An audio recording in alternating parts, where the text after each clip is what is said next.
The Haunting of Ravenswood, a town's dark secret. Ravenswood was a quiet town, nestled between rolling hills and dense forests. Its history was steeped in mystery, and at its heart stood the abandoned Ravenswood Manor, once a grand estate belonging to the wealthy Blackwood family. It had been left to decay for over a century. Townsfolk whispered of ghosts, of eerie lights flickering in the windows at night, and of distant wails that echoed through the hills.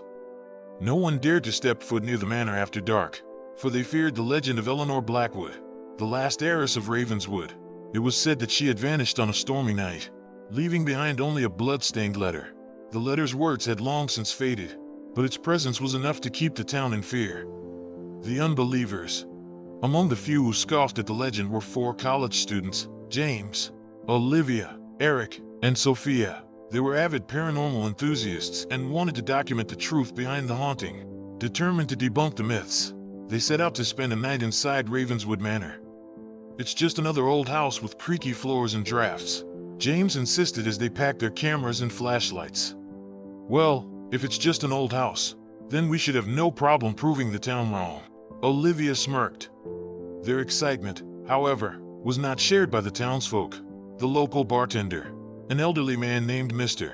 Holloway, overheard their plans and warned them, "You young folks think this is a game, but Ravenswood Manor ain't no place for the living. It remembers." Undeterred, the 4 friends brushed off the warning and made their way up the winding road leading to the mansion. The descent into darkness. As they approached the manor, an unnatural chill hung in the air. The massive oak doors stood ajar as if inviting them in. Eric hesitated, looking back at the fog-covered town below. "Maybe we should." "No turning back now," Sophia interrupted, pushing the door open wider. Inside, dust-covered furniture sat frozen in time. Chandeliers hung precariously, their crystals dull with age. A grand staircase loomed ahead, its wooden steps creaking under their weight. They set up their cameras and began exploring. Olivia, the most daring, ventured toward the study. The room smelled of aged paper and mildew. She ran her fingers along the bookshelf when suddenly, a whisper filled the air. "Leave, before it's too late." Olivia gasped, spinning around. "Guys, did you hear that?" "What?" James called from the hallway. "I heard a voice," she whispered. Before she could explain further, a loud bang came from the floor above. "All right, let's check it out," James said, his voice filled with excitement. The awakening. They ascended the stairs cautiously. At the end of the hallway was Eleanor Blackwood's bedroom, its door slightly ajar. Pushing it open, they found a room untouched by time. A grand canopy bed stood in the center, and an antique mirror faced them from across the room. The glass was covered in dust, but as Olivia approached it, something moved within.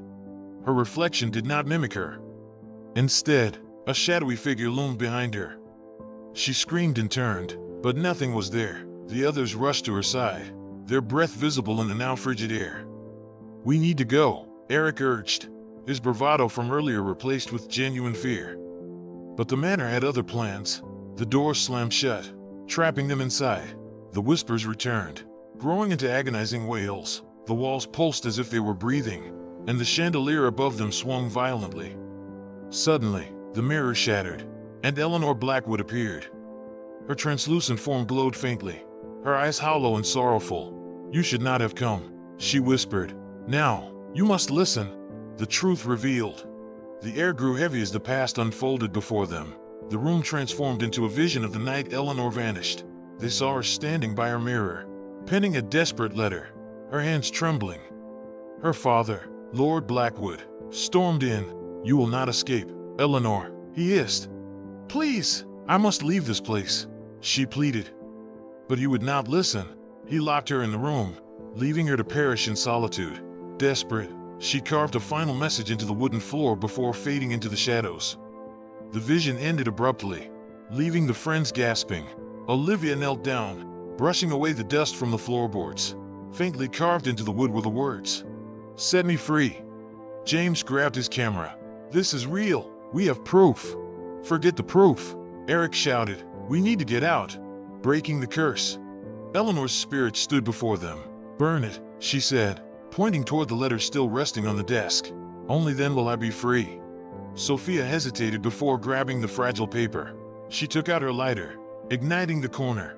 The flames engulfed the letter, and as it turned to ash, a deafening scream erupted through the mansion. The walls trembled, the air thick with energy. The door burst open, releasing them from their prison. As they stumbled outside, the entire manor began to collapse, swallowed by the earth itself. In the distance, a soft whisper echoed, "Thank you." The moral: some secrets are buried not by time, but by fear. The past may haunt, but only by facing it can one truly be free. The four friends left Ravenswood forever, carrying with them the truth of Eleanor Blackwood's tragic fate, and a lesson that some ghosts seek not to harm, but to be heard.